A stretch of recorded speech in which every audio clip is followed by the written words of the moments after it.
Then I will call to order the meeting of the Planning and Economic Development Committee on November 13th.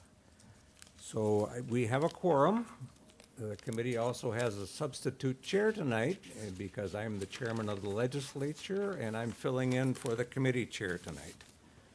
So the first item on our agenda is approval of the minutes of the October 16th committee meeting and the October 3rd budget review meeting.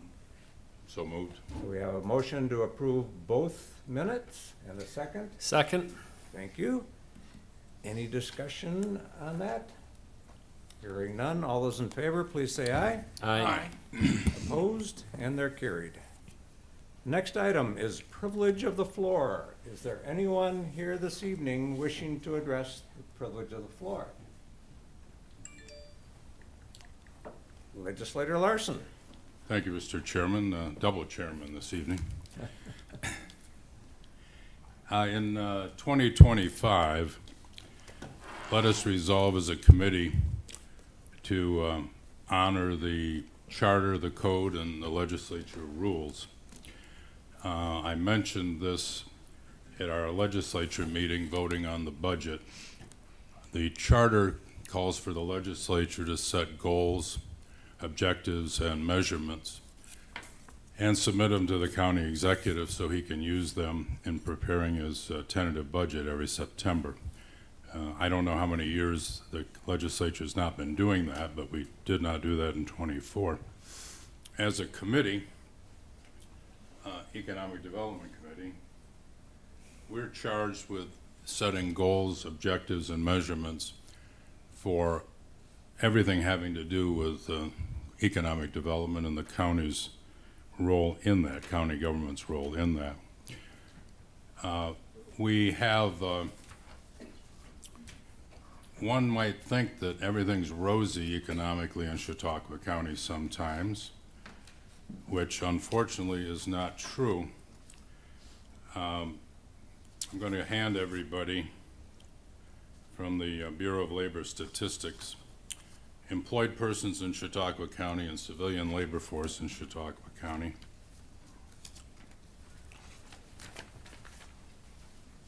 I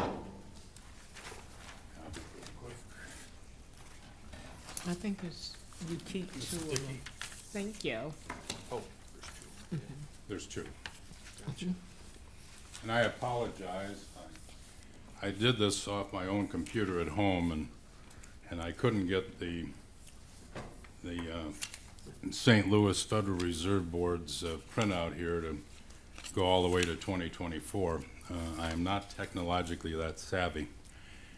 But for tonight's purpose, in terms of the challenge for our committee in 2025, employment in Chautauqua County is down from 64,000 in 2018 to 52,000 roughly in 2024. That's down about 19%. The labor force, and we often hear that employers are having trouble finding workers. It's totally true.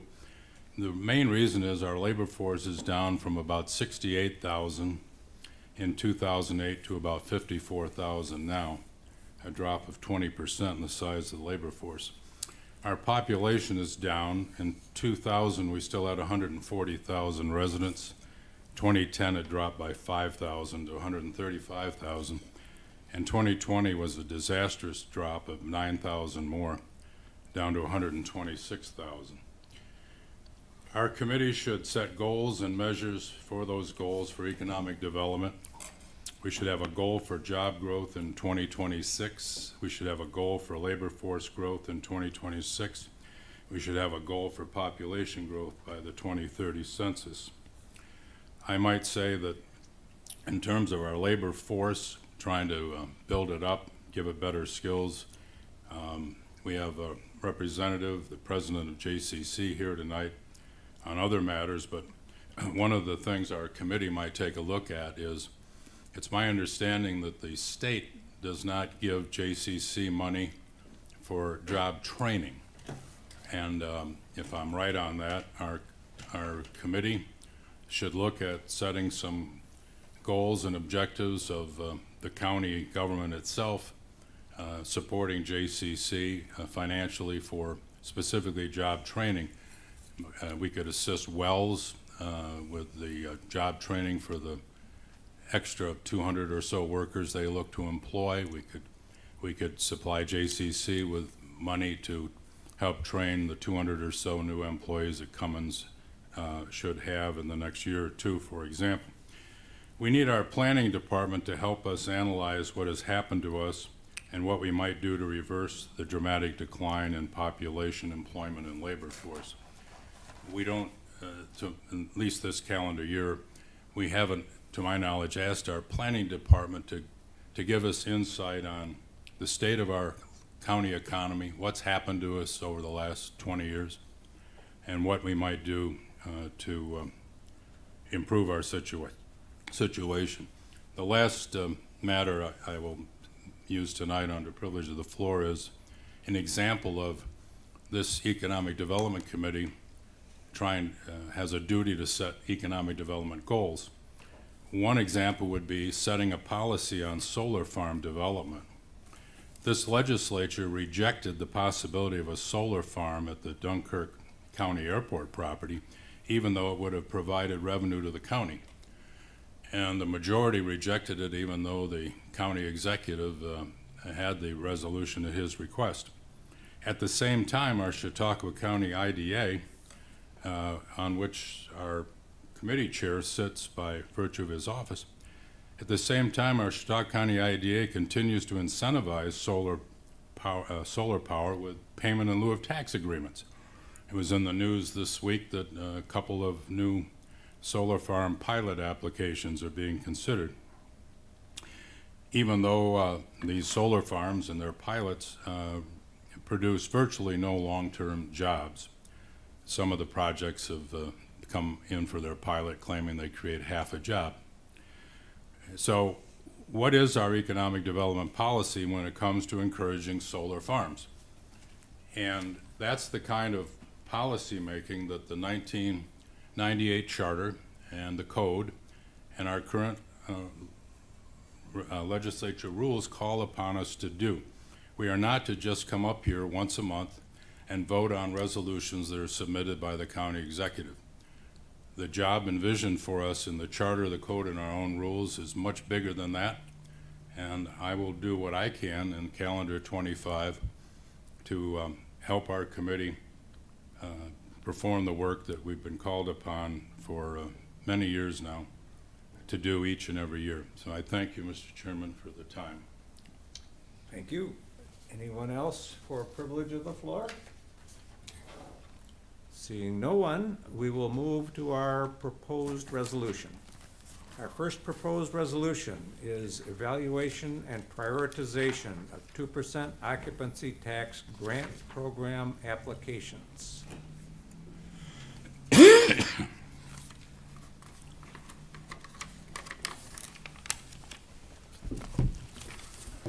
Good evening, Nate Aldrich, Economic Development Coordinator. Dave McCoy, Chautauqua County Watershed Coordinator within the Department of Planning and Economic Development. This resolution is about changing the way we evaluate and prioritize 2% occupancy tax applications. The process really hasn't changed over the history of the occupancy tax program. The applications have historically been evaluated by volunteers, not appointed by the county legislature. This resolution puts forth the means to remedy that. On the front end of the process, it essentially stays the same. Applications are advertised in the late fall and to the 1st of January. At the 1st of January, the application period opens and applications are received through April 1st. And here's where things start to change. Rather than have the volunteers score and rank the applications be received and scored and ranked preliminary by myself, the watershed coordinator, and then vetted by the Department of Planning and Development senior staff, then reviewed by the chairman of the legislature and the county executive. Beyond that, the aspects of the program remain largely unchanged. I believe that these changes will result in cost savings and efficiencies throughout the program, particularly with administrative staff, not having to vet these applicants, make them go through the ethics training and the other requirements that we have for county boards and commissions. So, there you have it. Legislator Larson. Thank you, Mr. Chairman. David, on the general topic of the 2% water occupancy tax money, you have wound up explaining to this legislator and our committee that apparently under the current home rule for the 2% out of Albany, you cannot fund projects below the Warner Dam. So you cannot fund projects in the Chattacoin River, the Cassadaga, or the Conewango. Do I have that straight now? Generally, Because we had a can fund projects within the watersheds and the lakes themselves down to the point where there's an outlet. With the Cassadaga, the outlet's downtown Cassadaga, right at the bridge over County Route 83, I think it is. Below that, not so much. With regard to Chautauqua Lake, all of the 100,000 acre watershed and all of the 13,000 acre lake, Yeah. and No. down to the Warner Dam, but not beyond. And so that does mean that as you follow the Chattacoin down through the village of Faulkner, town of Ellicott, it meets up with the Cassadaga and makes its way into the Conewango. None of that stretch of water is eligible for this 2% occupancy tax money now because of the current language in the state home rule legislation. Is that your understanding? That language is implemented by the state, I think, 6 years ago. And do you happen to know, or anybody happen to know, when the current home rule expires and we could have a chance to change that language to maybe make all navigable waters eligible for our 2% occupancy tax money? Anybody know when it's up for renewal? I don't recall. Probably the fall of 2026. I was going to say about 2 years, yes. And the reason I asked, David, we had a surprising to me presentation. Call me naive. I thought our county waterway trails were in full use and open and clear. And we had a presentation that the Martin Cobb Waterway Trail, as I understood it, I left that meeting, there were probably hundreds of trees lying in that waterway, and we cannot use this 2% occupancy tax money currently under the language of the current state home rule to alleviate that. People have to look for money somewhere else, apparently. So I just wanted to use this opportunity to nail down that these other waterways can only get benefit of our 2% occupancy tax if the home rule is changed in 26 or thereabouts. Thank you. Thank you. Other questions, comments on the proposed resolution? Hearing none. All those in favor, please say aye. Aye. Aye. Opposed? It is carried. Thank you. Thank you. Our next proposed resolution, request inclusion of proposed new JCC athletic complex in State University of New York's capital request for the 2025-2026 executive budget. And for the benefit of the committee, I will point out that in addition to the presentation tonight, we will be receiving a full presentation at the legislature meeting next Wednesday night, so all county legislators can have the opportunity to hear what we're gonna hear tonight. Okay. Good.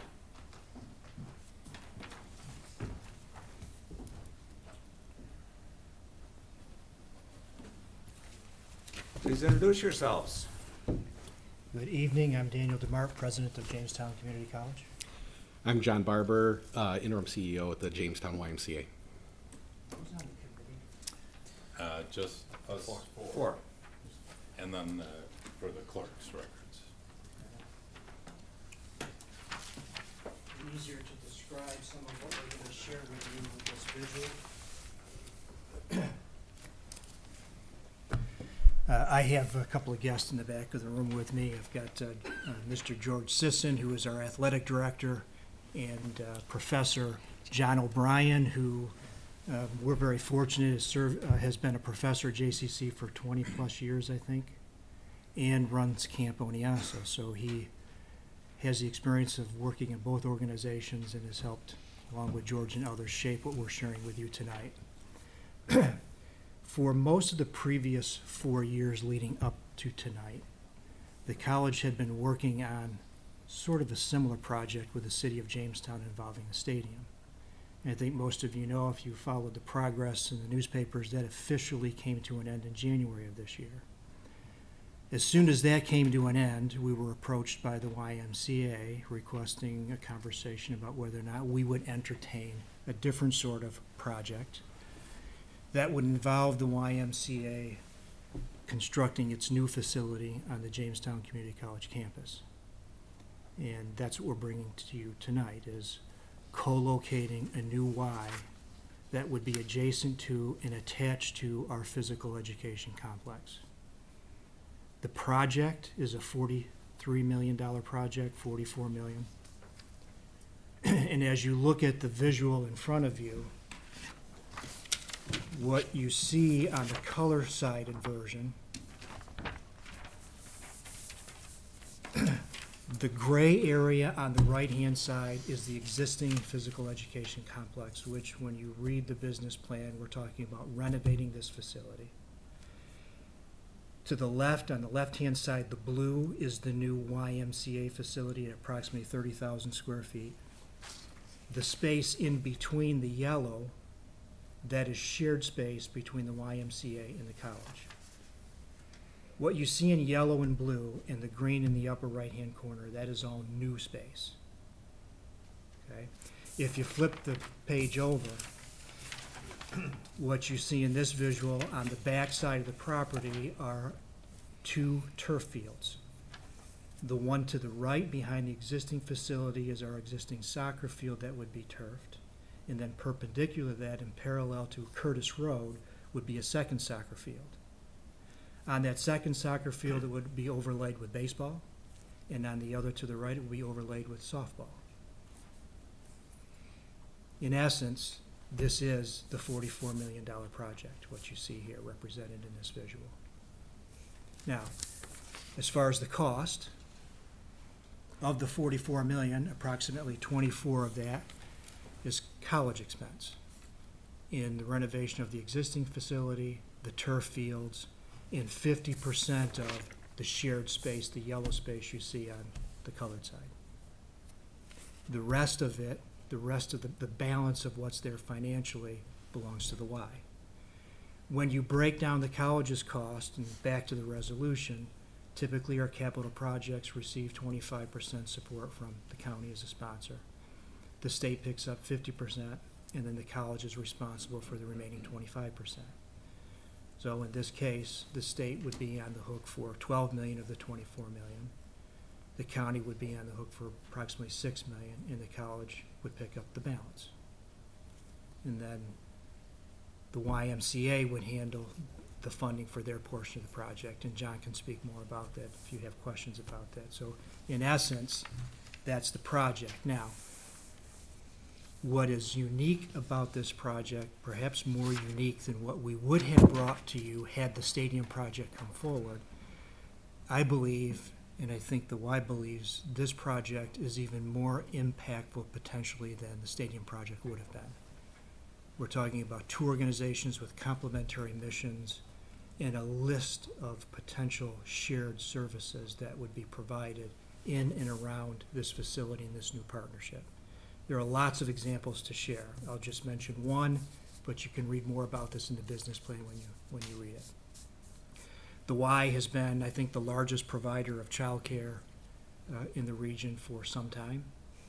Those services would be provided in the Y facility on campus, and our students and employees would have first access to seats available in the childcare operation. And there are many more examples.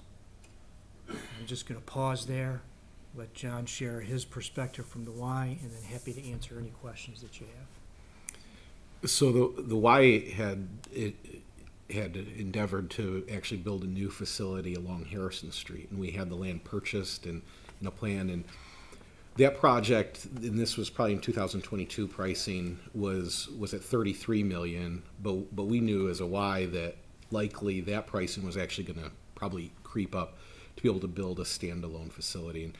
And we certainly encountered a point where us being able to bridge that gap of $33 million or more to be able to build a standalone project was going to be difficult in our community. And it was only natural, and there was an opportunity to collaborate with a great organization like JCC, that there's just a tremendous opportunity for there to be a coming together, not only in order to bring a project to fruition that our community, quite frankly, needs, but also to build something that was even maybe different, better than what we might have anticipated being separately.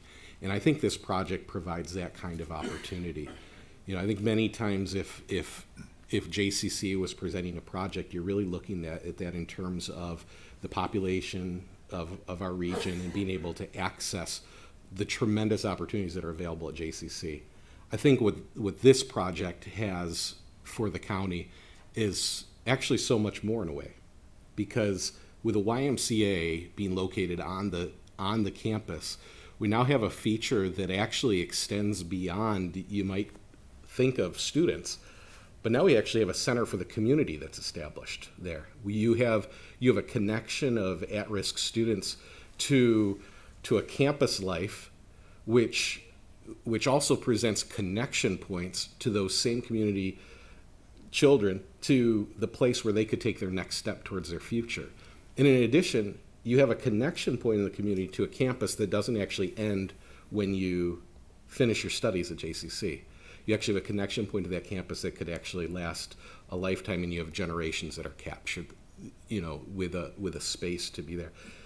Now, I think that's only actually just the tip of the iceberg, because when you start to think about the things that the Y does, which extend beyond even fitness and wellness, you actually now have put the Y on the campus of JCC, which actually exposes our students who we're trying to help with enrichment to opportunities they never would have had before. And so I think that this presents a very tremendous opportunity for our community. And we're talking about community development. I think you mentioned earlier in the meeting about population. As our population begins to have exactly what it needs, can you imagine not having childcare in that community? Can you imagine not having a Y for families to access in that community? And this presents a way for the Y to have a sustainable future. They could take it. We've been around for over 100 years. Our building has been around for nearly 100 years in downtown. This allows us a way to be able to propel the YMCA to its next place in the future with what it does, but it's paired together with a complementary mission of JCC that I think actually can enhance both. For the college's part in this kind of partnership is not new. We are 21 years into a similar arrangement, a 30-year arrangement in Olean with the YMCA. In fact, we expanded that partnership this last year. They were at capacity, had a waiting list for childcare. We renovated a facility on campus, and it is operated by the YMCA on campus to deal with their wait list and the need in the community there. So this is not new for us. I just want to reemphasize a point that John had made. If the Y project had gone forward on Harrison, the price tag was in the mid-30s. Mm-hmm. Had our project gone forward with the stadium, the price tag was in the mid-30s. So it's combined 70 million and change. This project on campus is significantly less than that. And one other point to make. We had been working with the city on the stadium. As I said, it stalled. And the year it stalled, we brought forward just a proposal to turf our soccer fields. Some of you will remember this. And the response then was, if we're gonna spend that kind of money, we wanna have a more impactful project, right? That's what we're bringing you, is a more impactful project. Even more impactful than what we were thinking and proposing with the stadium before that came to an end. Thank you. Questions, comments? Yeah, Mr. Chair, where can we find the business plan for this? Good point. Yeah.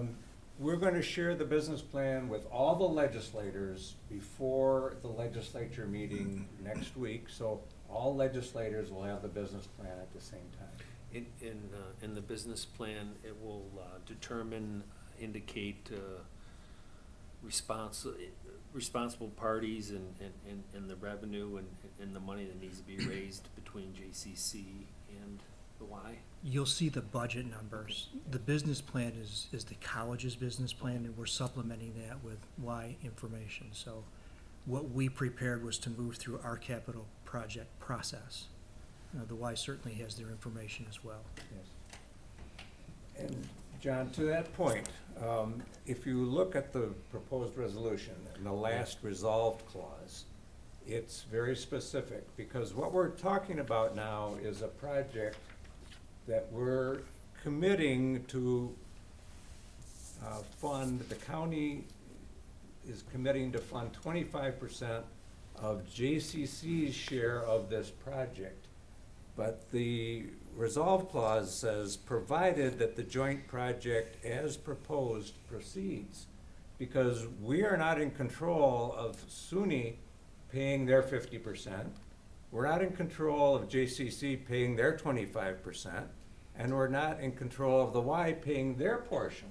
So we are being asked to approve the county's commitment to this entire project. So that's what the resolve clause is, very specific, because this is a unique situation in our experience with JCC, funding for JCC. You know, Mr. Chair, I'll make a point. For many years, I sat on the county planning board, and I've seen the representatives from JCC come in year over year over year. This right here really excites me, the combination, the effort together, the services that can be provided to the needy in our community. On top of that, the athletic facilities, updated facilities. I can imagine that it's only going to help entice students to come to Jamestown, and it's needed. So I look forward to reading, the business plan, and of all the things that JCC's done, this excites me. So I appreciate your time. All said, thank you. Legislator Larson.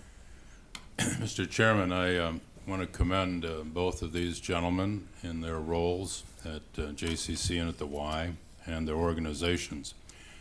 When the community, and I do say the community, was presented with two separate standalone projects, each one of them over $30 million, approaching $70 million together. My lifelong experience in the community said that was a nut too big to open in this community in the current circumstances. I was aware of the Olean model, and I am so pleased. I echo Legislator Penhallow. This is exciting. This makes sense. A $40-some million project for the community instead of $70 million with two standalone, in some senses, competing projects. This just makes a lot of sense. And just as any industry like Wells or Cummins needs to invest at times hundreds of millions of dollars in capital in order to stay in business, the community college and the Y, over time, you have to invest in new facilities, totally renovated facilities. It costs real money. but 40-some million dollars versus $70 million, this is a true winner, and I hope my support of it doesn't cost you any votes.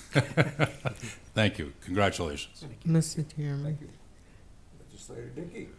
I am a long time, as you know, John, a long time supporter of the YMCA, my husband and I, and this is really dynamic. I am seeing teamwork and collaboration, which is very important to me, and it looks like it's something that can help us to develop the community. So have you thought about, like, will we add jobs? We won't take away jobs in this model, right? So speak to No. that a little. They'll certainly, in terms of the wise end of things, the child care center that you see that's built on there with the Y, we have a current child care center that has a capacity of about 50 students. This one would expand that to between 90 and 100 students. Okay. So that alone is actually going to expand some actual full-time positions within the YMCA.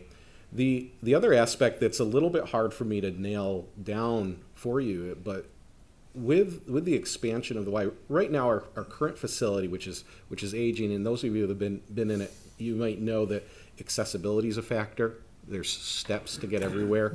It's been renovated, and it's really done well. I mean, there's a lot of really great things about the building. However, when you talk about an aging population and you're talking about accessibility for all, for the community with people that have mobility needs, the building is very difficult to begin to navigate, and for anybody that has any mobility impairment.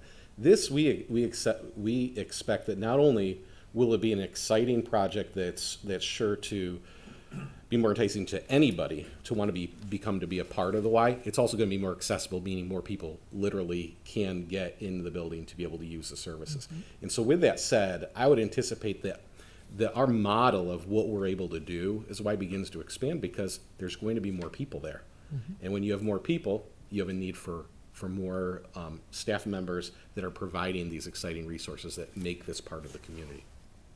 And that expansion isn't limited to just the space we're talking about, right? Especially when you look at summer. You know, the other facilities on campus become available for other opportunities to offer programming and services. Okay. The connection to Camp Oniasa provides opportunities that we can expand on. Part of their challenge will be, assuming this goes forward, that shared space, the yellow, right? Determining once we get in there, how is it going to be used? How do we staff it? That will take time. But we have some notion of how we go into this arrangement to figure that out. And one more question, if I could, Mr. Chairman. Any other thoughts about other partners here in the Jamestown area? I don't know, Northwestern Arena or? To be able to pair with this project. Yeah, I think there's opportunities that we're just beginning to explore. In Northwest Arena, there may be some possibilities there. The Y partners with them with some aspects, and I think there might be ways that they begin to expand. But one of the helpful processes that we've been going through right now is we're actually applying for a federal grant through the EPA. And we hope that we are successful in getting, because it actually could generate anywhere from $10 to $20 million to support this project. But part of the process for working through that grant has actually been this EPA grant is a community-based grant, meaning that there's partners all throughout the community that we are needing to incorporate even in our application. Well, the byproduct of that process alone has meant that the YNJCC have actually been engaged with partners, at least in connection to that have brought potential connections that also could help be transformative to this project. One example you might be central to, I know you're aware of our teen center and the impact that program has. Well, this is actually going to take our teen program and it's going to actually move it further away. That to me is almost if you wanted to say it's kind of negative. There will be a great facility, but it'll be a little bit further away. But we made a connection with CARTS. And we found out there's actually some routes that directly connect, and there's going to be potential for us to make some connections even for teens that are already in our program. And so we're beginning to solve problems while we're doing that. Cornell Cooperative Extension is another example of an organization that's located on JCC's campus, but they've directly talked to me about the potential for us to be able to couple together some Y programming with what Cornell Cooperative Extension does for especially the rural community with the education programs that they offer. And I think there might be spaces within this facility that will be well suited to the kinds of things they do. But I feel like we're just scratching the tip of the iceberg there. Okay. Thank you. Thank Yeah. you, Mr. Chairman. I would add before we leave your question. Okay. Partnerships have been a priority for the college for a long time, and they continue to be. And that's partly why this project with the Y feels natural, right? So we've had the relationship with the Y and Olean for 21 years. But when you bring it back to Jamestown, the Sheriff's Academy's been on campus for 46 years. The Small Business Development Center's been on campus for 20-plus years. We added Cornell probably 5 years ago. This year, Erie 2 BOCES moved onto campus with their LPN program. The BPU is going to be putting a solar array on top of one of our buildings. And so we continue to develop these partnerships, and that's not going to change. Not all partnerships work out, and that we adjust to those as well. Okay. One more, I know George wanted to say something about hockey. Well, we established a partnership with us using the Northwest Ice Arena with this year's club hockey team. And so we have 21 young men that are playing club hockey, which is not supported at all by the college, is supported within our club program, running underneath athletics. But the amount of money that we're putting back into the ice arena this year is a tremendous impact when you talk about ice time and game times and all that other stuff. So there is some stuff with us uptown. Yeah, I'll add on behalf of the Y, John well knows, already tremendous number of collaborations, partnerships with Resource Center, Joseph P. Dwyer Veterans Program that's administered by Chautauqua County, Prevention Works, public schools. So these can only grow in an efficient and well-lighted, accessible facility. Other questions or comments? So it's my turn. I think that we have come to a very exciting fork in the road. We had two organizations that had their own wants, needs, desires, and were pursuing their own projects. And for various reasons, both of those paths were not being successfully pursued. And so kudos to both organizations for seeing an opportunity to come together and, as Legislator Larson pointed out, come together and create something better at less expense to the community. It just doesn't get any better than this. You can't make this stuff up. This is exciting. So with that, I will move to a vote. All those in favor, please say aye. Aye. Aye. Opposed? And it is carried. Thank you, gentlemen. Thank you. Thank you. If I could put a plug in, JCC hockey at the Northwest Arena. I attended my first game the other night, and it was a nice crowd.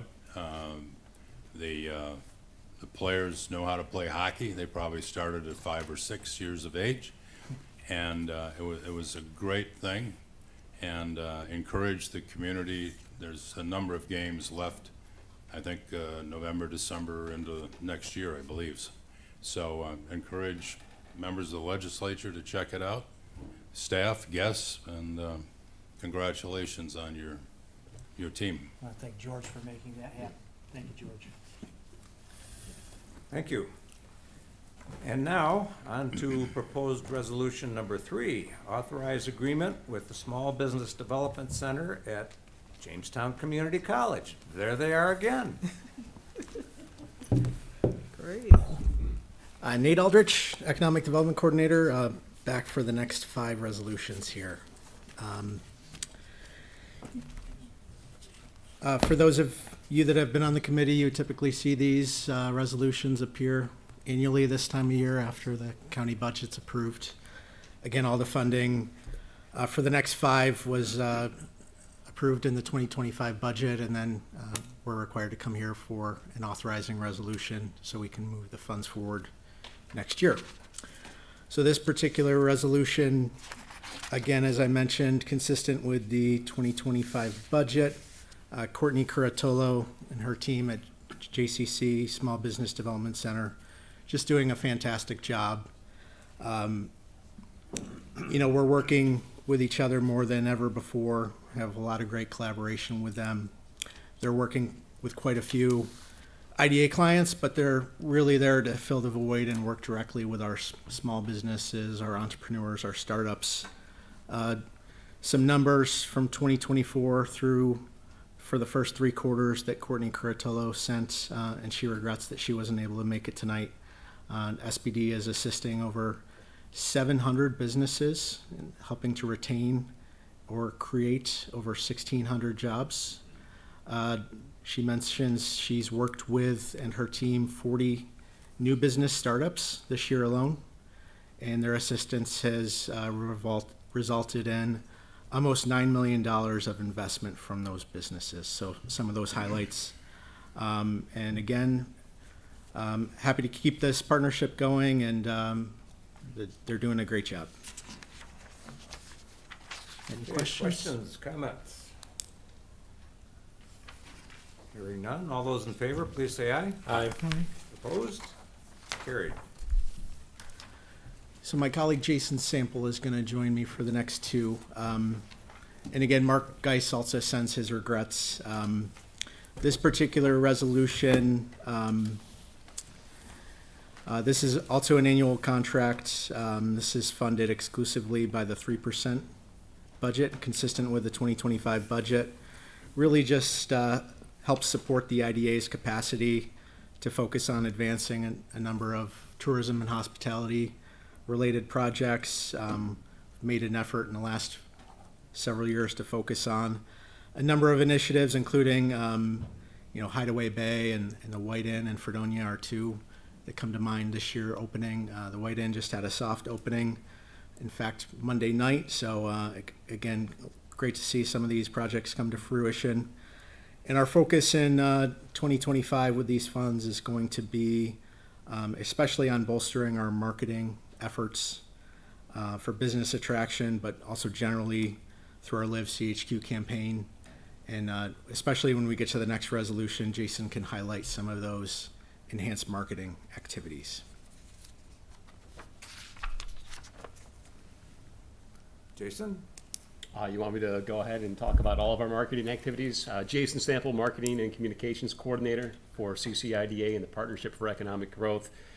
As Nate just mentioned, we're really focusing on Live CHQ, which is the way to try to address the population loss. We call it a talent attraction and retention effort.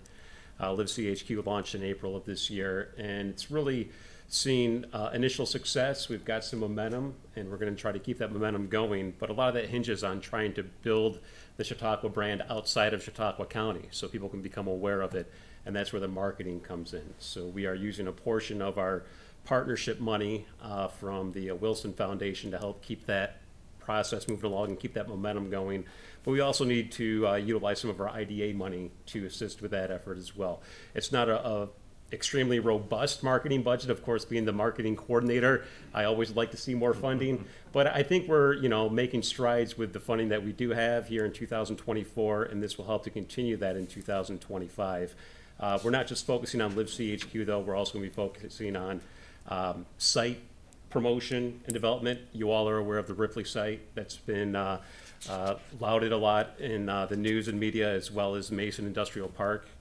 We are trying to gain attention for those 2 sites. I'm not going to say they'll be shovel ready by the end of 2025, but we want to start putting feelers out there.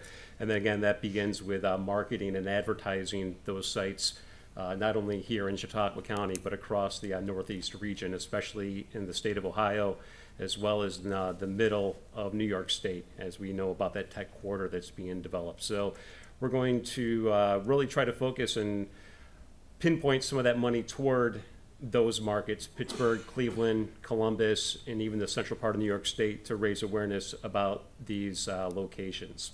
So, those are two projects. Then, of course, it's just building the brand of the IDA itself, making sure that not only our businesses here in Chautauqua County are aware of what the IDA can do to assist them, but also anybody who's interested in coming into Chautauqua County to develop and bring jobs and help to grow the economy, try to make them aware of it as well. So that's really just an overview of how we plan to use this funding in 2025.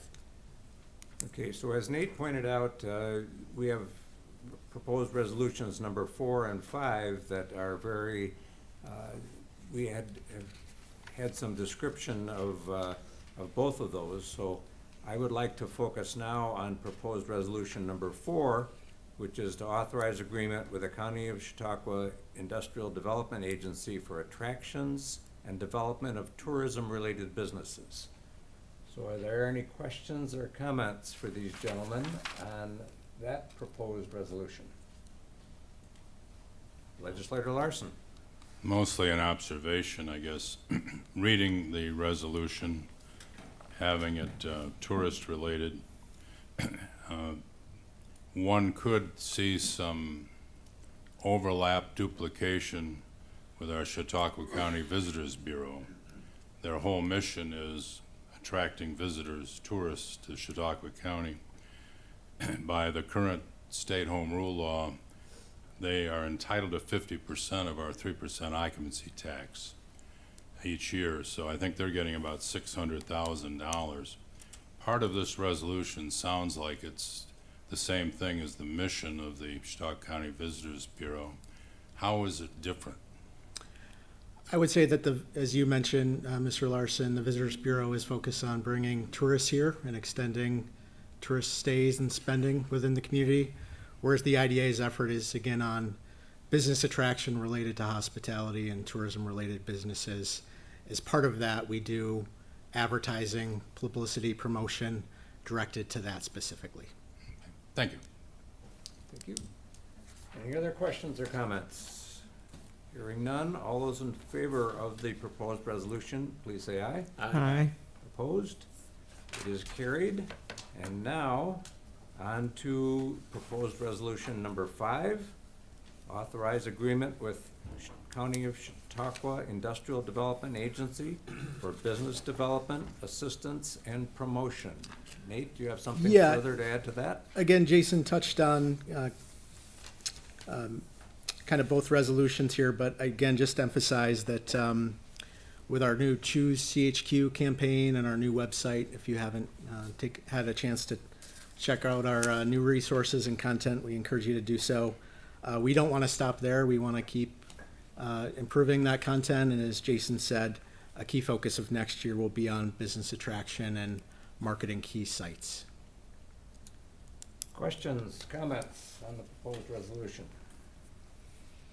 Hearing none, all those in favor, please say aye. Aye. Opposed? Carried. Thanks, Jason. Thank you. That brings us to proposed resolution number 6, authorize agreement with Chautauqua County Regional Economic Development Corporation for Greenway Development. Welcome back. Thank you. Rebecca Worster. I'm the planning coordinator for the Department of Planning and Development. So if my memory serves me correctly, this is, I believe 2025 will be the third year we've had this allocation out of our 3% budget. And really that $35,000 comes to Critic, and we contract with a gentleman, Jacob Bodway, who's an incredibly young, dynamic outdoor enthusiast, helping us to really leverage and grow our outdoor recreation assets, especially trails. So Jacob's worked with us again the last few years. Has a really great return on investment. We've seen over $850,000 since 2020 in trail maintenance and marketing with that chqtrails.com website we launched this summer. Jason has the stats. That's our #1 page in terms of unique visitors on our Choose CHQ website. If I may, it may have been passed by Live CHQ this past month, but up through September, it was the most visited. So we have a lot of great things happening. We're creating a lot of partnerships among all the various trail groups, and Rebecca can speak more to that. It's just a meeting tonight, in fact, with a dozen or so trail groups. They're singing from the same sheet of music. They're no longer competing for limited resources. We're prioritizing projects, prioritizing maintenance, especially of our overland trails, and again, just one of several things that checks both that quality of life and that tourism box. You want to add anything, Rebecca? Yeah, Jacob's been such an asset to our team and to the county's trails in general. He's really been someone that's brought together our trail group users from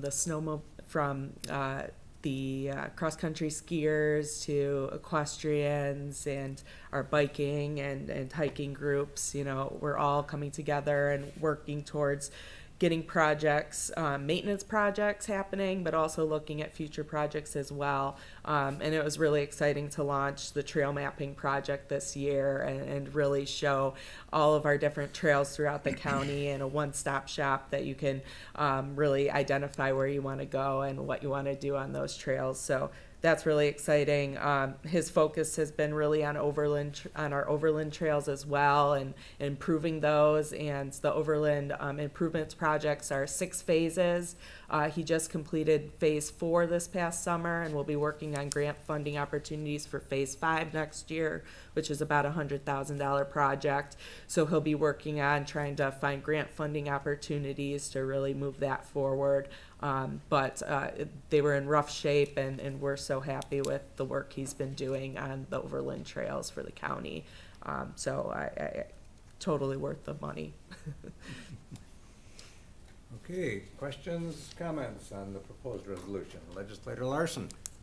So I'm getting educated this evening on one source of money toward our county overland trails. What is the planning department's position on using a similar approach and some of the 3% occupancy tax money for the waterway trails, that our waterway system that is apparently largely inaccessible to visitors as well as local residents? We actually we have a great working relationship with DPF and Parks Division. In fact, last December, our department collaborated with them, and from the 3% reserve, we allocated $100,000 the legislature approved for the second phase of that Martin Cobb waterway effort. So you were correct earlier when you mentioned the 2% money does have some restrictions, but we were able to use the 3% dollars to fund the Martin Cobb work, or at least a portion of that. And really outside of the planning department, but within Critic in the partnership, we have a great partnership with the city of Jamestown and the Chattacoin. So there's a lot of efforts and momentum there as well. Thank you. I would just like to compliment Nate and the entire planning department on coming up with this original approach to this, because we were stymied with the 2% by the home rule legislation, and we were seeking a way forward, and the collaboration that was developed and the allocation of some 3% funds has made a tremendous impact on our waterway trails. So kudos to the planning department for putting together a way forward when we were stymied. Other questions, comments on the proposed resolution? Hearing none, all those in favor, please say aye. Aye. Opposed? Carried. That brings us to number 7, proposed resolution. Authorize agreement with Chautauqua Region Economic Development Corporation for tourism development and placemaking. So I'll back up slightly, and when you take a look at the home rule legislation and the eligible uses of the 3% funding, it does speak to things like improving the attractiveness of our downtowns, activating our waterfronts, improving gateways. So it's it's all about kind of building up the county's tourism infrastructure and being welcoming and inviting. So as part of that, we have carved out an allocation of $50,000, which goes within CRITIC, the Partnership for Economic Growth. We formed this public-private initiative about roughly exactly 5 years ago. And then in that time, we've helped to leverage over $45 million on behalf of funding coming directly to the partnership, but more importantly, supporting our partners and being competitive to land some of these state, federal, and philanthropic grants. So we have a placemaking work group, and placemaking is a buzzword, but if you think of it, placemaking is kind of how I refer to that term. Efforts, policies, resources, activities, partnerships that lead to the creation of places where people want to live, work, conduct business, visit, etc. So that's been a real focus of our department, the IDA, the partnership for the last few years now. And what we do with looking at this $50,000 again is how can we help leverage outside resources to bring in Chautauqua County to have more impact? And we've done that time and time again, not only in our two cities. Dunkirk comes to mind in helping them land the $10 million Downtown Revitalization Initiative grant. I mentioned the Chattacoin River in Jamestown. Tomorrow we're unsealing bids for that $2 million of work that will happen in 2025. So specifically with this funds, the last 2 years we've really boosted our efforts to help the communities develop plans and proposals for a new state program called New York Forward. And that program is similar to DRI, but for more smaller, more rural communities. And we have an effort to compete for one of two awards of up to $4.5 million. And this year we helped Town of Minot, Finley Lake, Westfield, Sherman, and Faulkner. And Cassadaga also submitted on their own. So we had 5 applications from Chautauqua County. There were only 11 in the 5-county region of Western New York. So that just goes to show, the jury's out on if we'll get one of those awards this year. But again, it's that return on investment. How can we be creative to leverage, limited local resources to help move some of these major projects forward? So that was a spiel, but that's kind of it in a nutshell, and how we try to, turn $1 into X dollars, right? Great, thank you. Anything you wanted to add, Rebecca? No, just when thinking about attracting new residents to the county, you really need to look at creating new and unique places that people want to go to, or enhance our current unique places as well. So, funding for master planning efforts to help municipalities that are lacking the Capacity. resources and Yep. capacity needed to move forward with that master plan that identifies specific placemaking projects that then we can take for grant funding opportunities to move those projects forward are so important, and we do a lot of that with our municipalities. I think they really lean on us to help with those efforts. So this funding will go a long way in helping all of our municipalities in that aspect. One final thing I'll add, we have a great group of community stakeholders representing municipalities, community development agencies.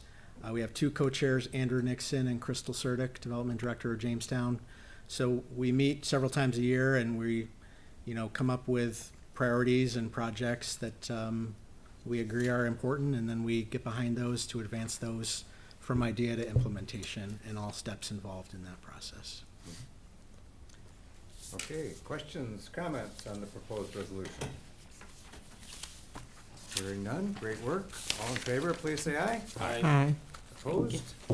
It is carried. Thank you. Thank you. And now to number 8, proposed resolution. Established Chautauqua County Sewer Agency pursuant to Article 5A of the county law.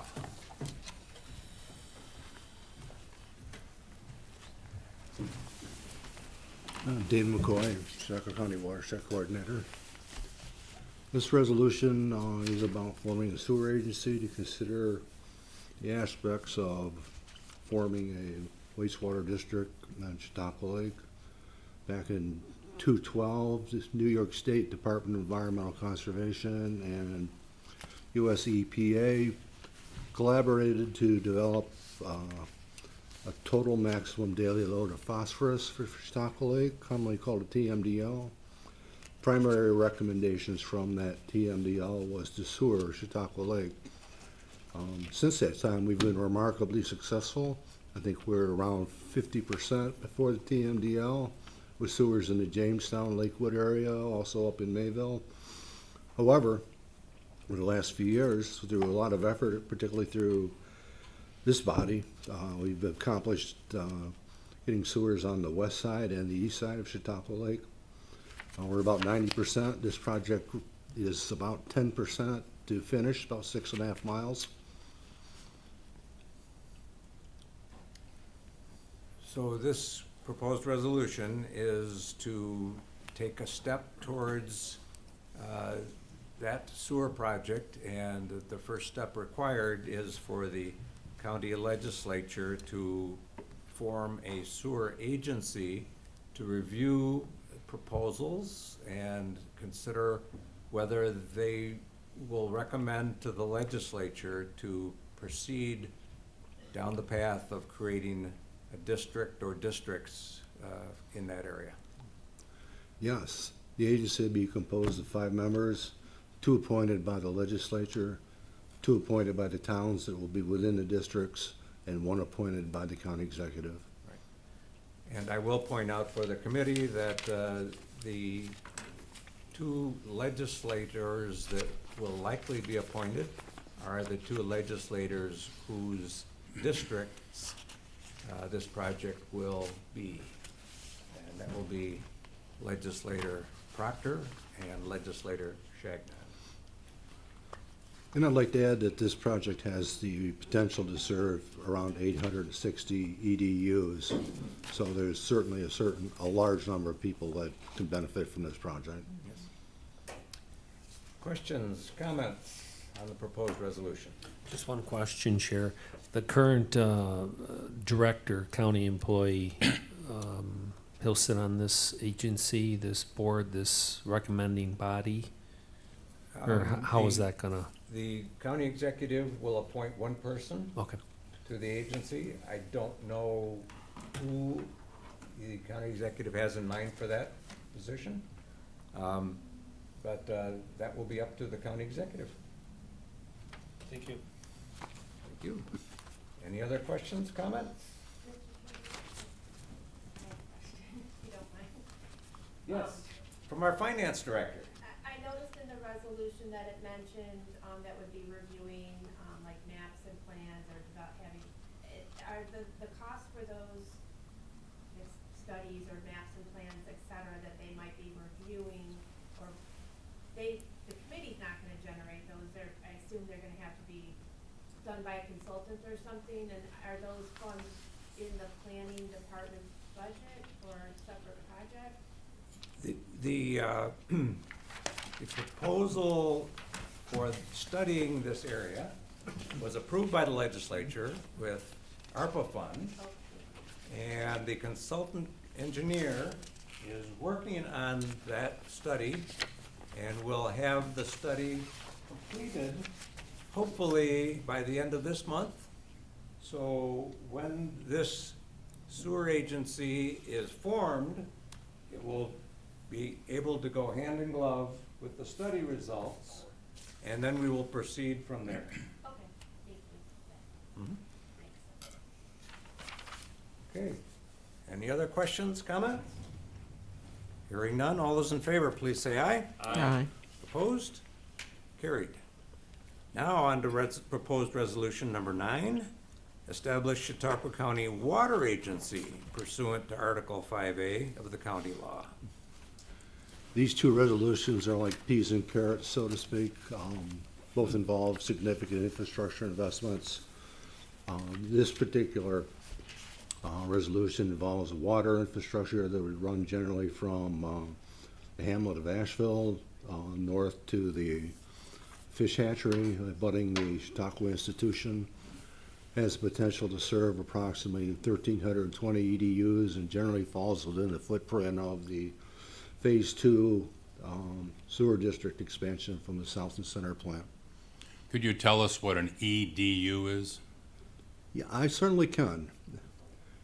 It's an equivalent dwelling unit. Now, that's generally considered to be an average household.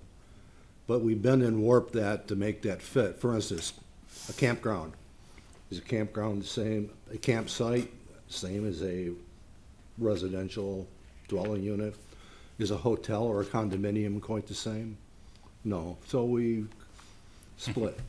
And, you know, these are projections. Things could change over the next few years as we get closer to, as we find our way through the funding pipeline and into design and construction. And so again, the legislature allocated some ARPA funds to a consultant to do a study. And the potential water source for this potential water district is envisioned to be the Jamestown Board of Public Utilities. So the consultant is in discussions, has been in discussions with the Board of Public Utilities in how this project could be put together. This study is not as far along as the sewer district study, but since we were in the agency forming mode this month, we decided to also present this proposed resolution to form the water agency to be prepared to look at the study results from the consultant looking at this potential project as well. Legislator Larson. Rather than these two resolutions being two peas in a pod, I see them as apples and oranges from the viewpoint of protecting Chautauqua Lake. I understand the value of sewers around the lake ever since the 1970s when the county stepped forward and did what the towns refused to do on their own or collaboratively. Sewers protect Chautauqua Lake. This evening, I'll be asking that this resolution be referred to our planning department for them to take a look at the possible implications of this public water delivery to North Harmony and Chautauqua. First of all, county sewer agency, county involvement at all in getting public water into two of the richest towns in the county is not necessary. It's not legally needed. The two towns can legally handle public water in their towns, and they can do it collaboratively if they wanted to. Secondly, I doubt that our planning department has reviewed the consequences of adding public water to these two towns adjoining Chautauqua Lake. My guess is that public water would not be limited to these existing homes that are having trouble with their private wells. My guess is that both towns are looking forward to very expensive new homes being built between Route 394 and the shore of Chautauqua Lake. A few years ago, the then town supervisor in North Harmony went public that she foresaw that Jamestown Water could allow North Harmony to add 400 houses along the between 394 and Chautauqua Lake. What is the impact on the Chautauqua Lake watershed if 400 or 500 homes were added with paved streets, paved driveways, roofs, all creating runoff into Chautauqua Lake? All of these folks buying their 400, 500,000, 600,000 homes probably are going to put weed and feed out on their beautiful lawns, and that goes right into Chautauqua Lake. Has our planning department, or you, David, as watershed coordinator, or the various Chautauqua Lake groups looked at the impact on Chautauqua Lake of potentially, and I think realistically, hundreds of new homes being built in these two towns near the shore of Chautauqua Lake, as a result of finally having public water. We all know the limitations that building homes when you have to use a private well and private septics. Well, the sewer matter is going to take care of the septics. But the water issue, you all are looking at my city of Jamestown to make it possible for hundreds and hundreds of new homes to be built in North Harmony and the town of Chautauqua in a county that is losing population. And the law of supply and demand has not been suspended for Chautauqua County. With our population dropping dramatically, adding new homes in North Harmony and Chautauqua will, as a simple matter of law of supply and demand, reduce the value of homes in Ellery, Ellicott, Busti, and Jamestown. I would like our planning department to have an opportunity between now and next month's Economic Development Committee meeting to try to take a look at the consequences, intended and unintended, of providing public water carte blanche to those two towns. And lastly, do we as legislators want to be responsible for yet another county agency? Our county finance director is here tonight to address the issues of the North Chautauqua County Water District, where just last year the state comptroller said the district board, the county legislature, and other county officials did not adopt realistic budgets, routinely monitor the district's financial operations, or take appropriate actions to maintain the district's fiscal stability. As such, all county taxpayers have been indirectly funding district operations instead of just the real property owners who benefited from the district's services. This is proposing to create another county agency, leading the county to be responsible for providing public water for these two towns, and again, something they legally can handle all on their own. I would respectfully request that the committee agree to put this matter off till next month so we could have a presentation by our planning department. Watershed coordinator, what does it mean to add 400, 500 homes in that limited area between 394 and the lake? We have all these lake interest groups that speak out frequently. I don't think they've had a chance to consider the ramifications of what public water would mean in this stretch of North Harmony and Chautauqua, along Chautauqua Lake. So that would be my request, Mr. Chairman. So I'd are you like- making that in the form of a motion? I'll move that we, this time, table it, because we will take it back up next month, so it won't die. I would move this committee table it. As you indicated, this came tonight because it seemed like a logical thing to tag along with the sewer one, which is critically ready to go. This one is more amorphous. I moved to table till next month so that all these folks have a chance to advise us on what they think the pros and cons of doing this public water through this whole area would be. Okay, so we have a motion to table the proposed resolution. Is there a second to the motion? If I can just make a comment, Chair, perhaps my fellow friend, Mr. Larson, I believe you look at this in a negative connotation. That's just my personal feel. I could be wrong. I would agree to table it. However, I look at extending public water through these municipalities, these towns, as a positive thing. And I don't know where we'd put 400 or 500 brand new homes.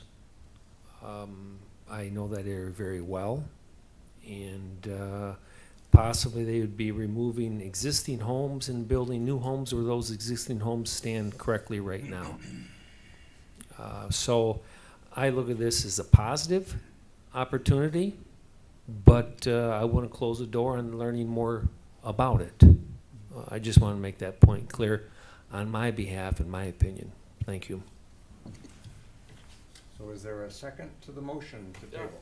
David's got a... Oh, David, please. You know, I'd like to add that a comprehensive environmental review is required during the funding process.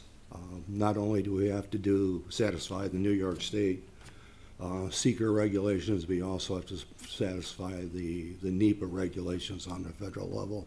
And typically, those can't be done until you're at a level of design far enough along where you really understand what the impacts of the project will be. So to do something now would be somewhat duplicitous, as we would be doing it anyways at a much greater level of detail as we get down the road. Will, excuse me, will 1 month, that's not gonna be life-changing, is it not? Just to get some more information, but well, David, exactly what you said, is correct. No, it's not the time scale, it's a duplication of effort. Legislator Larson, do we have a motion on the table? We do. Without a second? In support of the motion. Our finance director raised a question before. Where she was headed with it was, we have a very defined set of properties that would benefit from these actions. And where is the money coming from to benefit this very defined area?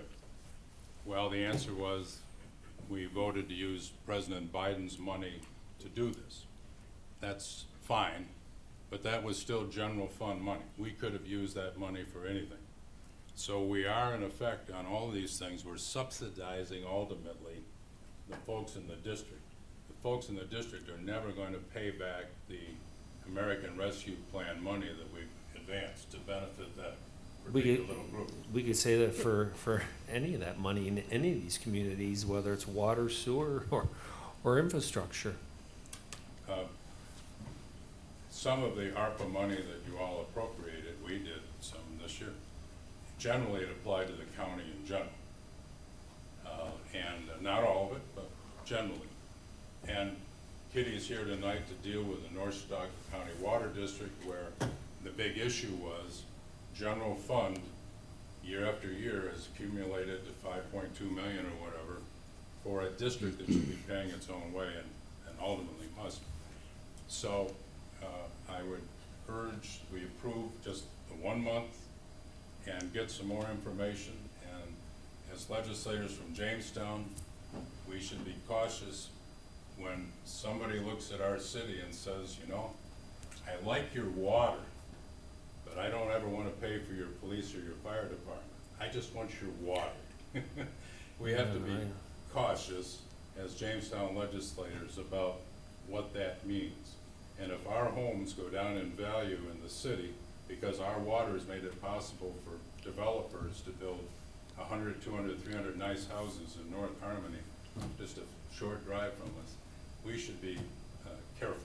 So 1 month adjournment, and I appreciate Legislator Penhall. Yeah, I don't have a problem with, Thank you, Mr. Chair. with 1 month. And I'll second it. Okay, so we have a second to the motion to table the proposed resolution. Any further discussion on the motion? Hearing none, all those in favor, please say aye. Aye. The motion is carried, so Thank the you. proposed resolution is tabled by this committee. Okay, thank you. That brings us to discussion, item number 10. Update regarding North Chautauqua County Water District by Finance Director Kitty Crow.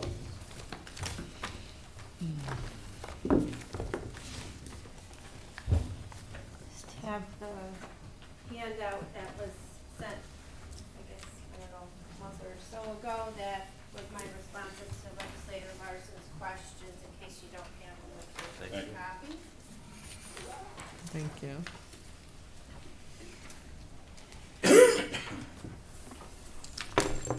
Kitty Crow, Director of Finance.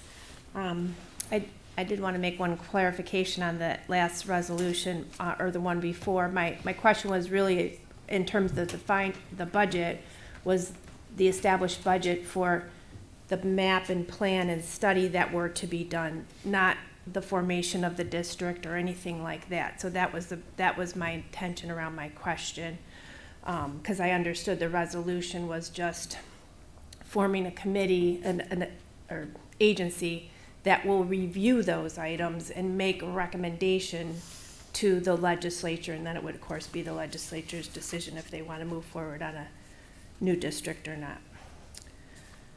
With regard to the handout, I do have a couple updates that I'll start with, and then I'm just here to answer whatever questions you might have of me. So item number 2, the question was regard to the, what was referred to as the principal. I just want to make a little bit of a clarification here. So in the comptroller's report, when they referenced $5.2 million, that was the net cash position of the entire fund, which included receivables outstanding as well as the net cash position of the capital project. So, currently, the net position on the capital project itself is $3.3 million, and that's net of revenues in terms of grants and other short-term financing that the county has already received. So the total project cost was about $7.65 million. Cumulative interest is approximately, I'll get that, $483,000 is estimated through the end of this year. And then we've received year-to-date grant revenues of $1.8 million, short-term financing through EFC of $1,993,000, and just this week we received an ESD grant payment of $1 million. Our current receivables outstanding, which was not discussed in this this Q&A per se, but our outstanding receivable right now is as of the end of October, $1,544,000. If I may, Mr., when you say our receivables, you mean Well, the the district? district's receivables, Gotcha. yeah. Mhm. Kitty, the figures can confuse anybody. Bottom line is, if that district tonight, November 13, paid the general fund every dollar we're owed, how much do they still owe us? As of today, yes, they would owe approximately, let's see, 3.3. Sorry, I put it here.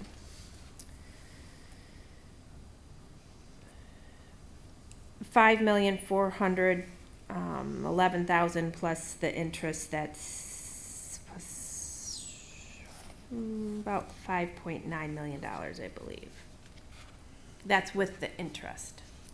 The interest, compound interest on the receivable outstanding and the compound interest on the capital component.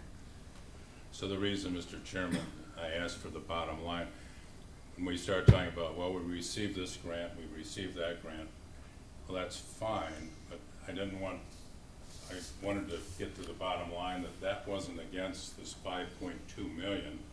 We're still owed more than $5.2 million, the general fund, as of tonight from that district. When you include interest, yes.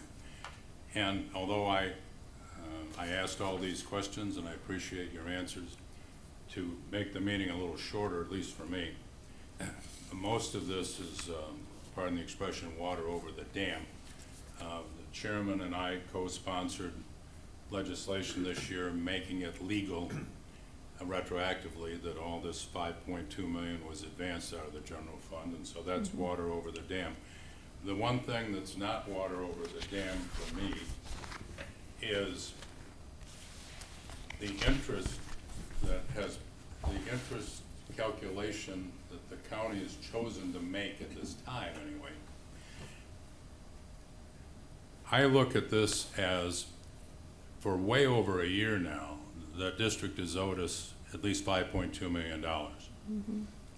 I wish our banker were here tonight from M&T. If M&T had advanced money to a government district a year and a half ago, $5.2 million, I would guess that the cost of that money might be 5%, 6%, 7%, whatever. My guess is, and you'll tell me yes or no. My guess is this district has benefited from a calculation of what we make on an overnight funds basis. Is that true? It's not necessarily just our overnight funds, so we have our, that's going by what the resolution said to what the county would have made in its short-term, and I believe it said it as short-term investments or something along those lines. The interest calculation that I've used is what we've made on anything other than our long-term portfolio. So, money markets, investment pools, the interest rate, as you know, back in 2019, 2020 was nearly zero. Right. So the interest is calculated on a monthly basis based on the interest rate for what we would have earned on money markets, CDs, treasuries, and investment pools. So I took that exact rate from every single month going back to 2016. And sure, it ranges from 1 basis point up to, 5.3%. So, sure, we've done much better in the last couple of years on interest rates, but I tell you what we would have gotten from M&T on a money market or CD during COVID was pretty much zero, because we didn't really have any investments with them because of that fact. We found other pools that were offering 2 or 3 basis points, and so we actually earned more than most of our counterparts across the state. Just to follow that up, to put the minds at ease of legislators that represent folks that are not in this district, over the last year, roughly, when this 5.2 million has been outstanding that whole time, has the interest charge been in the neighborhood of 5% then for the last year? Mm-hmm. All right. Yeah, so And I, as of October, it was 5.15%. well, then I commend you that the district has not been subsidized as I feared. That a calculation on overnight money, I mean, even now, what does overnight money bring you? Well, right now, it's bringing us 5.15%. Even overnight? Yeah, we have an Wow. investment, a New York Municipal Trust pool, which the county is investing our funds. Put it in today and take it out tomorrow. and you own Yes. that. Mhm. So, not to put you on the spot, but obviously it does. Can we go back to our communities and tell our folks that they, as general fund taxpayers, they did not subsidize the funding of this district's capital and its operating losses? So, I mean, this was kind of a point of, somewhat of a point of contention with the comptroller and in their initial report, because I didn't see it that way. This arrangement, whether is to the mutual benefit, because we're going to, the district is going to pay the general fund $483,000 as of the end of this year. If the district had issued bans every year, they would have incurred closing costs, and they would have been paying that interest to somebody else. So at the end of the day, the general fund is going to have $483,000 more than it otherwise would have. How is that district going to, they don't have that kind of cash, how are they going to pay us that back? They have to issue a ban this year, because now we're going by the corrective action plan that we have to be whole by the end of the year. Unfortunately, there's a couple of outstanding grant claims that need to be reimbursed to the county and paid down, so we won't be able to issue the final bonds until next year. But as with any large project that the county does, we generally don't issue the bonds until the project is completed, so we don't borrow for more than what we actually need to. Now, if we didn't have cash flow, that would be a different story, but we do, so we are able to essentially save ourselves money in the long run by waiting until the end to borrow the funds, because we have the My last comment, truly. So the big picture is clear. our chairman said many months ago that if he has anything to say about it, what happened in this case, this model, is not going to happen again. So I'll just end with that. I thank you that that was your position. Thank you, Kitty. I appreciate your thorough response to these questions, and I think it's been very helpful to everybody. Sure. I would also, just for a point on the comptroller's report, I also want to make clear that the county, in any of the years since this district was, came into existence, the county has not raised tax dollars in order to fund this district. We had existing cash on hand in our fund balance. Granted, yeah, that came from surpluses in prior years that were based on the tax levy and other surpluses that came to the county. But we did not add expense to any county budget in order to have those funds available to fund this district. So I just want to make a point on that because, it's somewhat of a nuance, or if you just read the comptroller's report, you might not get that takeaway. But I think that's an important fact to understand. Mr. Chairman. So Kitty, thank you for making that point. That actually was my next question.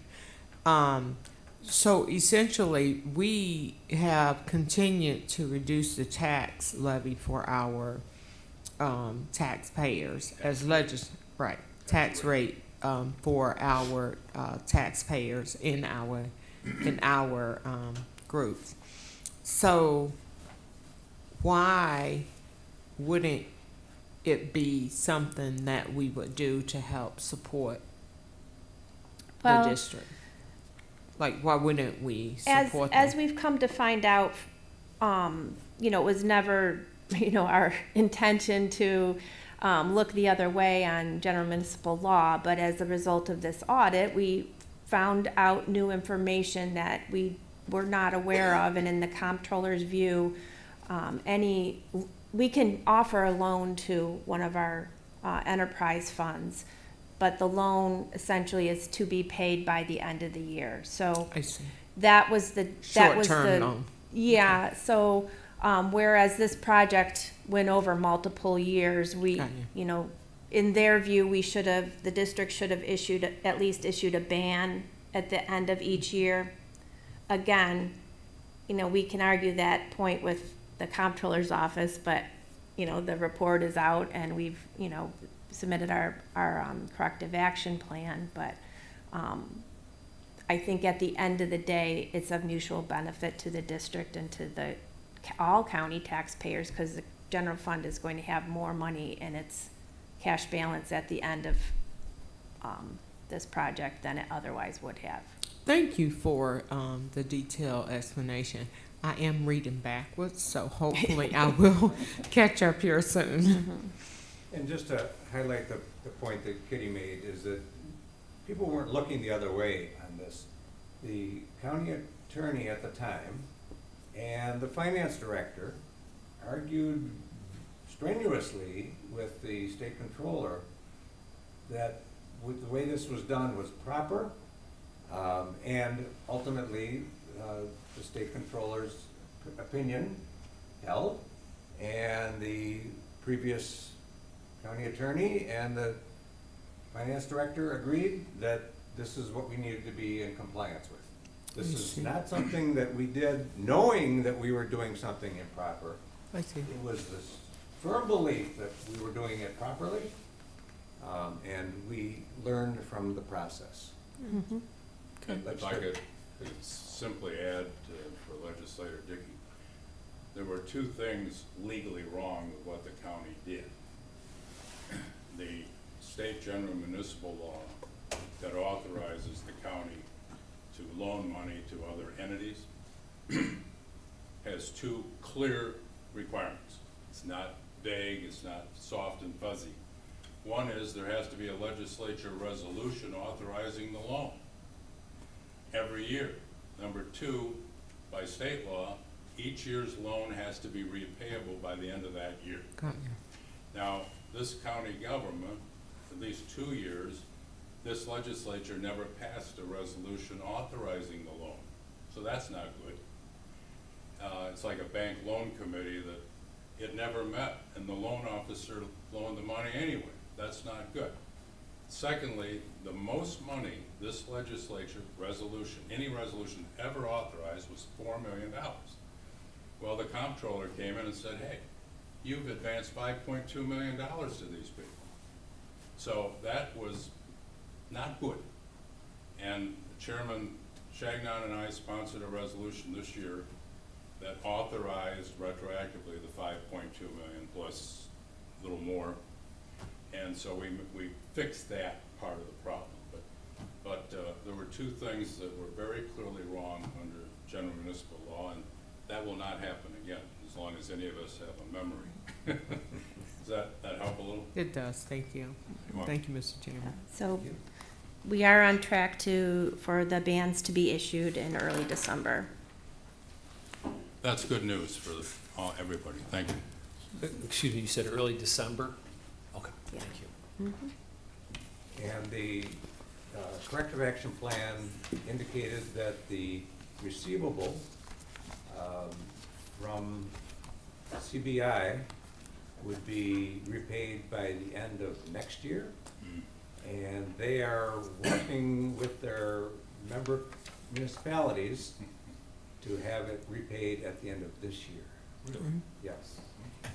So, yes, we're working to be in compliance or even better than the corrective action plan. Kitty, anything else? Committee, anything else? Legislator Larson? Sorry, but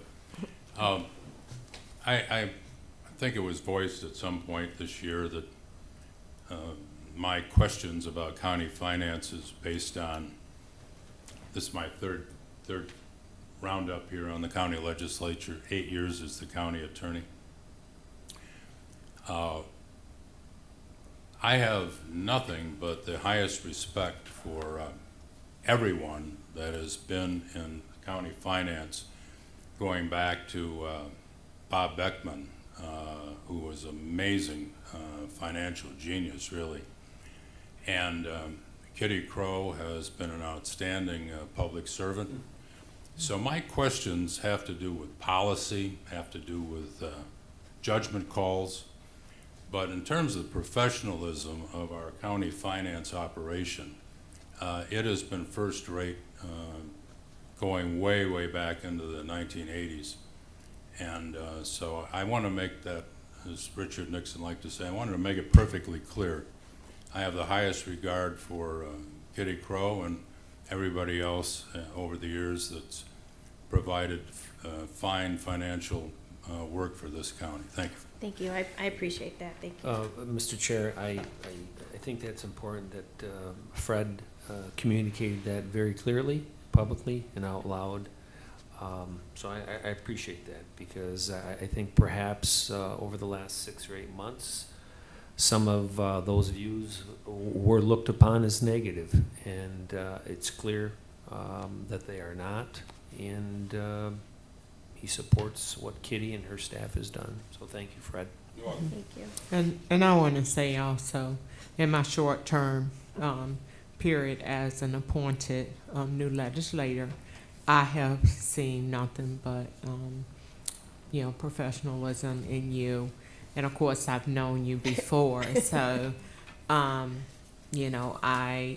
have a lot of respect for your accounting abilities and your general accepted accounting principles. Thank you. Thank you. Thank you. All good words. Okay. Have a good night. We're staying late. Yes. And that brings us on our agenda to item number 11, which is other. Is there any other? Hearing none, I would entertain a motion to adjourn. Legislator Larson and a second by Legislator Penhallow. And we're all in favor and we're Aye. I'm adjourned. gonna say aye. You know, both the county politicians and the city